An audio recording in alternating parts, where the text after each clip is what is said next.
तो now we will discuss basic equation of electromagnetism. Electromagnetism की जो है बेसिक इक्वेशंस हमने क्या करनी है, डिस्कस करनी है। गाज लॉ फॉर इलेक्ट्रोमैग्नेटिक इंडक्शन। तो इससे पहले हम गाज लॉ पढ़ चुके हैं इलेक्ट्रोस्टैटिक्स के लिए। तो इलेक्ट्रोस्टैटिक्स के लिए जो है गाज लॉ ये था कि इलेक्ट्रिक फ्लक्स जो है वो इक्वल होता है ई डॉट डी ए। ठीक है, तो ई डॉट डी ए जो है ये हम ऑलरेडी पढ़ चुके हैं, यानी ई डॉट डी ए या ई डॉट डी एस ये क्या चीज़ है, electric flux is equal to epsilon naught की total charge enclose by the circuit और एप्सिलॉन नॉट। ये हम ऑलरेडी पढ़ चुके हैं गाज़ लॉ फॉर इलेक्ट्रोस्टैटिक्स के जो टोटल इलेक्ट्रिक फ्लक्स है किसी भी क्लोज सरफेस में से वो हमेशा इक्वल होता है क्यू नॉट और एप्सिलॉन नॉट। अब जो है हम गाज़ लॉ डिस्कस करेंगे किस चीज़ के लिए, फॉर मैग्नेटिक फ्लक्स। तो Gauss law for magnetic flux में हमें पता है कि जो मैग्नेटिक फील्ड लाइंस हैं वो हमेशा सर्कुलर शेप में होती हैं। तो जब सर्कुलर शेप में होती हैं तो मैग्नेटिक फील्ड लाइंस में से यानी जो टोटल मैग्नेटिक फ्लक्स है वो हमेशा क्या होता है, ज़ीरो होता है अकॉर्डिंग टू गाज़ लॉ। अगर हम इसको इसी इक्वेशन को मैग्नेटिक फ्लक्स के लिए लिखेंगे बी डॉट डी एस, तो बी डॉट डी एस जो है ये इक्वल होता है ज़ीरो के। ये तो गाज़ लॉ हमें ये बताता है कि total magnetic flux through any close surface is always equal to zero. अगर हम किसी भी क्लोज सरफेस में से मैग्नेटिक फ्लक्स फाइंड करेंगे तो क्लोज सरफेस में से जो मैग्नेटिक फ्लक्स है वो हमेशा क्या आएगा, ज़ीरो आएगा। तो इसका मतलब क्या है Gauss law for electromagnetic induction का, कि single magnetic pole does not exist. तो Gauss law for electromagnetic induction, इससे हमें किस चीज़ का पता चलता है, यानी गाज़ लॉ हमें ये बताता है कि अगर हम किसी भी क्लोज सरफेस में से टोटल मैग्नेटिक फ्लक्स फाइंड करेंगे तो वो हमेशा क्या आएगा, ज़ीरो आएगा। क्यों ज़ीरो आएगा, क्योंकि सिंगल मैग्नेटिक पोल मोनोमैग्नेटिक पोल जो है वो कभी भी एग्जिस्ट नहीं कर सकता। यानी अगर हम मैग्नेट को बहुत छोटे छोटे पीसेस भी कर लें तो मैग्नेट का जो हर छोटे से छोटा पीस भी होगा उसके भी क्या होंगे, यानी अगर हम ये बहुत बारीक सा पीस कर लें लेकिन इस बारीक पीस के भी क्या होंगे, एक नॉर्थ पोल होगा और एक साउथ पोल होगा। तो मैग्नेट के हमेशा जो है वो क्या होते हैं, दो पोल होते हैं, नॉर्थ पोल और south pole. Single magnetic pole जो है वो कभी भी लाई नहीं कर सकता। यानी ये इम्पॉसिबल है कि हम नॉर्थ पोल को अलग कर लें और साउथ पोल को अलग कर लें। जिस तरह हम चार्जेस को अलग कर लेते हैं, पॉजिटिव चार्ज को हम अलग कर लेते हैं, नेगेटिव चार्ज को अलग कर लेते हैं, तो चार्जेस को हम अलग कर सकते हैं। इसलिए उसमें से जो मैग्नेटिक फ्लक्स है वो हमेशा इलेक्ट्रिक फ्लक्स वो इक्वल आता है क्यू नॉट और एप्सिलॉन नॉट। लेकिन जो मैग्नेटिक फ्लक्स है किसी भी क्लोज सरफेस में से वो हमेशा ज़ीरो आता है। उसका रीज़न क्या है कि हम सिंगल पोल जो है वो अलग नहीं कर सकते, यानी मैग्नेट के नॉर्थ पोल को हम साउथ से अलग नहीं कर सकते या साउथ को नॉर्थ से अलग नहीं कर सकते। अगर हम मैग्नेट को बहुत छोटे छोटे बारीक पीसेस में भी अगर हम उसको डिवाइड करेंगे तब भी हर जो बारीक छोटे से छोटा पीस होगा उसका भी क्या होगा, एक नॉर्थ पोल होगा और एक साउथ पोल होगा। तो ये क्या था, ये हमारे पास ये जो है ये gauze law for electromagnetic induction है। अब जो है हमने दूसरी बेसिक मैग्नेटिक इक्वेशन डिस्कस करनी है, induced magnetic field and induced electric field. Induced magnetic field क्या होती है, इंड्यूस्ड मैग्नेटिक फील्ड होती है the magnetic field created due to changing electric field, अगर चेंजिंग इलेक्ट्रिक फील्ड की वजह से मैग्नेटिक फील्ड प्रोड्यूस हो रही है तो उसको हम क्या कहते हैं, इंड्यूस्ड मैग्नेटिक फील्ड कहेंगे। और इंड्यूस्ड इलेक्ट्रिक फील्ड क्या होगी, the electric field created due to changing magnetic field. अगर चेंजिंग मैग्नेटिक फील्ड की वजह से, मैग्नेटिक फील्ड को हम एच से रिप्रेजेंट करते हैं, एच जो है ये क्या है, मैग्नेटिक फील्ड है। तो अगर चेंजिंग मैग्नेटिक फील्ड की वजह से इलेक्ट्रिक फील्ड प्रोड्यूस हो रही है तो उसको हम क्या कहेंगे, इंड्यूस्ड इलेक्ट्रिक फील्ड। और अगर चेंजिंग इलेक्ट्रिक फील्ड की वजह से मैग्नेटिक फील्ड प्रोड्यूस हो रही है तो उसको हम क्या कहेंगे, इंड्यूस्ड मैग्नेटिक फील्ड।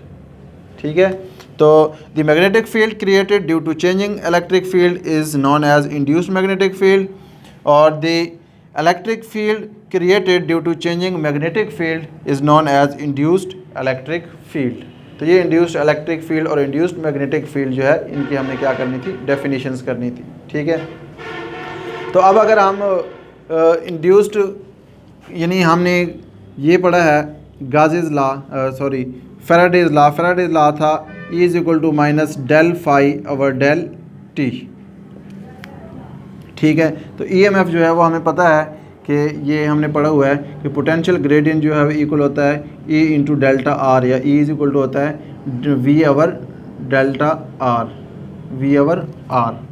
तो V जो है ये इक्वल हो जाएगा E electric field into delta are.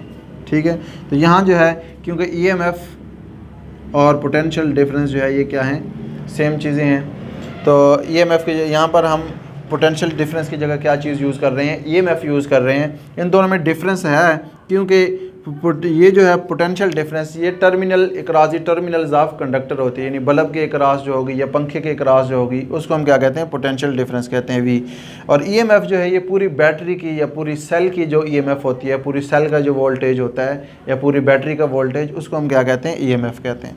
तो इसकी जगह हम क्या पुट कर देंगे, E डॉट डी आर, यानी E डॉट डी एस अगर हम पुट कर दें इसकी जगह E डॉट डी एस और इंटीग्रेट कर दें पूरी सरफेस के ऊपर, तो ये आ जाएगा minus del phi over del T. तो ये जो है हमारे पास इक्वेशन आ जाएगी किस चीज़ की, induced electric field, induced electric field की, यानी चेंजिंग मैग्नेटिक फील्ड की वजह से जो है वो क्या चीज़ क्रिएट हो रही है, इंड्यूस्ड इलेक्ट्रिक फील्ड क्रिएट हो रही है। सिमिलरली चेंजिंग मैग्नेटिक फील्ड की वजह से जो है वो क्या चीज़ क्रिएट हो सकती है, इलेक्ट्रिक फील्ड भी, यानी ये भी हम पढ़ चुके हैं ऑलरेडी कि B डॉट डी एस, अगर मैग्नेटिक फील्ड जो है कहीं पर चेंज हो रही है तो वहाँ पर क्या चीज़ प्रोड्यूस होगी, इलेक्ट्रिक फील्ड। तो चेंजिंग मैग्नेटिक फील्ड की वजह से जो इलेक्ट्रिक फील्ड प्रोड्यूस होगी वो mu naught epsilon naught d del phi over del t, ये इलेक्ट्रिक फ्लक्स। ठीक है, तो अगर कहीं से इलेक्ट्रिक फ्लक्स चेंज हो रहा है तो चेंजिंग इलेक्ट्रिक फ्लक्स की वजह से क्या चीज़ प्रोड्यूस होगी, मैग्नेटिक फील्ड प्रोड्यूस होगी, और उसको हम क्या कहेंगे, इंड्यूस्ड मैग्नेटिक फील्ड कहेंगे। और कहीं पर अगर मैग्नेटिक फ्लक्स चेंज हो रहा है और मैग्नेटिक फ्लक्स चेंज होने की वजह से इलेक्ट्रिक फील्ड प्रोड्यूस हो रही है तो उसको हम क्या कहेंगे, इंड्यूस्ड इलेक्ट्रिक फील्ड कहेंगे। ठीक है, तो ये जो है हमारे पास क्या आ जाते हैं, रिलेशन आ जाते हैं। अब ये जो है minus del phi over del t, del phi over del t, ये इक्वल होता है किस चीज़ के, चेंजिंग मैग्नेटिक फील्ड के इक्वल होता है। ठीक है, तो यहाँ से यानी इन दोनों को अगर हम दोनों को कंबाइन भी कर सकते हैं, या B डॉट डी एस जो है, B dot D S is equal to आ जाएगा mu naught epsilon naught into del phi E over del T. तो ये रिलेशन है किस चीज़ के लिए, इंड्यूस्ड मैग्नेटिक फील्ड के लिए। ठीक है, तो इंड्यूस्ड मैग्नेटिक फील्ड के लिए इलेक्ट्रोमैग्नेटिज्म में जो है रिलेशन क्या होती है, B dot D S is equal to mu naught epsilon naught d phi E over del t. Mu naught जो है वो क्या है, परमिबिलिटी ऑफ फ्री स्पेस, और एप्सिलॉन नॉट जो है वो क्या है, परमिटिविटी ऑफ फ्री स्पेस। ये हम ऑलरेडी पहले डिस्कस कर चुके हैं। अब हमने एम्पियर्स मैक्सवेल्स लॉ ये डिस्कस करना है, क्योंकि ये electromagnetic equation, basic equation of electromagnetism जो है ये किसने दी थी, ये एम्पियर्स ने, इसने मैक्सवेल्स ने दी थी। ठीक है, तो मैक्सवेल्स ने जो है यानी जो गाजेज लॉ था, जो एम्पियर्स लॉ था, ठीक है, तो इस तरह मुख्तलिफ लॉ इकट्ठे करके इलेक्ट्रिक फील्ड के और मैग्नेटिक फील्ड के, तो उनसे एक ही जो है उसने इक्वेशन बनाई, उनको उनसे अलग अलग इक्वेशन में डिवाइड किया। तो उन इक्वेशंस को जो है हम क्या कहते हैं, मैक्सवेल्स इक्वेशंस कहते हैं या मैक्सवेल्स लॉ कहते हैं। ठीक है, अब एम्पियर्स लॉ जो है ये हमने पढ़ा हुआ है। एम्पियर्स लॉ जो है वो इक्वल होता है the magnetic field element B dot D s through any close surface is equal to mu naught into total charge enclosed by the circuit. ये इक्वेशन हमने पढ़ी हुई है ऑलरेडी, एम्पियर्स लॉ में डिस्कस किया हुआ है कि अगर कहीं से भी क्लोज सरफेस में से हम मैग्नेटिक फील्ड फाइंड करते हैं तो वो इक्वल होती है mu naught into total current enclosed by the circuit. ठीक है, दूसरे जो है हम ये रिलेशन अभी पढ़ चुके हैं कि इंड्यूस्ड मैग्नेटिक फील्ड, ठीक है। यानी कहीं पर अगर इलेक्ट्रिक फ्लक्स चेंज हो रहा है और इलेक्ट्रिक फ्लक्स की वजह से मैग्नेटिक फील्ड इंड्यूस हो रही है तो वो इक्वल होती है B dot D S is equal to mu naught into epsilon naught into del phi E over del t. ये हमने दोनों इक्वेशन, तो अगर इक्वेशन 1 और इक्वेशन 2 दोनों के अगर हम लेफ्ट हैंड साइड देखें तो दोनों के लेफ्ट हैंड साइड क्या है, सेम है।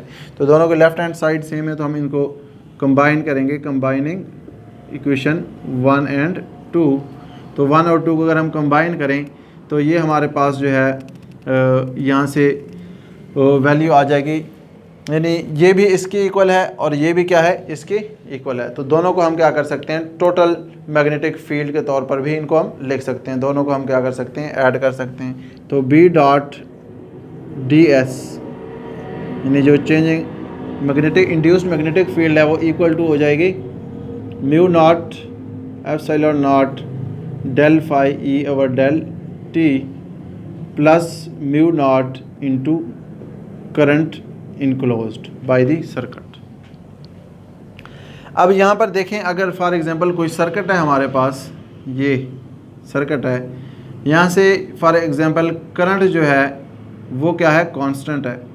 करंट अगर क्या है, कांस्टेंट है, यानी चेंज इन करंट जो है वो ज़ीरो है, करंट चेंज नहीं हो रहा, मैग्नेटिक फ्लक्स इलेक्ट्रिक फ्लक्स जो है वो चेंज नहीं हो रहा, एक ही स्पीड से जो है वो क्या आ रहे हैं, number of electric field lines pass हो रही हैं।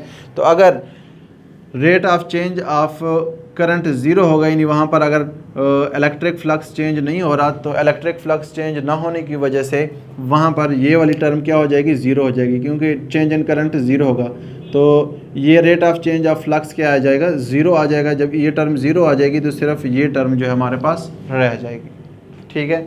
या अगर हमारे पास कहीं पर ऐसे है कि number of electric field lines जो है वो चेंज हो रही हैं लेकिन करंट प्रोड्यूस नहीं हो रहा, करंट ज़ीरो है, तो अगर करंट ज़ीरो होगा तो फिर ये टर्म क्या हो जाएगी, ज़ीरो हो जाएगी और we will left with this term. तो ये जो है एम्पियर और मैक्सवेल लॉ है, ये जो हमारे पास रिलेशन है इसको हम क्या कहते हैं, amperes and Maxwell's law. Amperes और मैक्सवेल्स लॉ जो है उसका कम्बिनेशन है, दोनों को हमने क्या किया, कंबाइन किया। ये एम्पियर्स लॉ था और ये मैक्सवेल ने जो है मैग्नेटिक फील्ड इंड्यूस्ड फील्ड के लिए रिलेशन फाइंड किया था। तो दोनों को हमने कंबाइन किया, एम्पियर्स लॉ को और मैक्सवेल्स लॉ को। तो ये एम्पियर्स और मैक्सवेल लॉ दोनों कंबाइन करके ये हमारे पास क्या आ गई, total magnetic field lines through line element D, ये आ गई। तो इसको हम क्या कहते हैं, एम्पियर्स मैक्सवेल्स लॉ कहते हैं।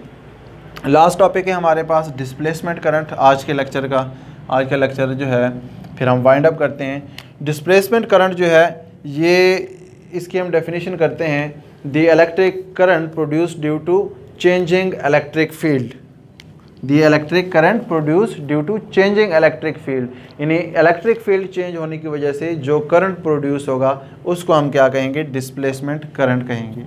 और ये जो हमारे पास वैल्यू है ये, यानी ये सारी, ये किस चीज़ को शो कर रही है, डिस्प्लेसमेंट करंट को। यानी डिस्प्लेसमेंट करंट जो है इसको हम डिस्प्लेसमेंट करंट, ठीक है। तो डिस्प्लेसमेंट करंट इक्वल होता है epsilon naught into d phi E over d t. So this is the relation for displacement current. ये जो है किस चीज़ की रिलेशन है, डिस्प्लेसमेंट करंट की है।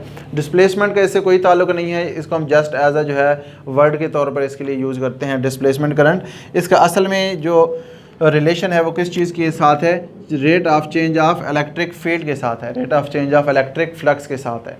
तो अगर कहीं पर इलेक्ट्रिक फील्ड चेंज हो रही है और इलेक्ट्रिक फील्ड चेंज होने की वजह से वहाँ पर जो करंट प्रोड्यूस होगा उसको हम क्या कहेंगे, डिस्प्लेसमेंट करंट कहेंगे। और डिस्प्लेसमेंट करंट जो है epsilon naught del phi over del t. अगर आप इसके यूनिट पुट करेंगे, एप्सिलॉन नॉट के भी यूनिट पुट करें, इलेक्ट्रिक फ्लक्स के भी पुट करें, टाइम के भी पुट करें, तो इन तमाम के यूनिट पुट करने के बाद आपके पास क्या आएगा, एम्पियर आएगा। यानी ये आपके करंट के इक्वल यूनिट आएंगे, एम्पियर के इक्वल ही आएंगे, ठीक है।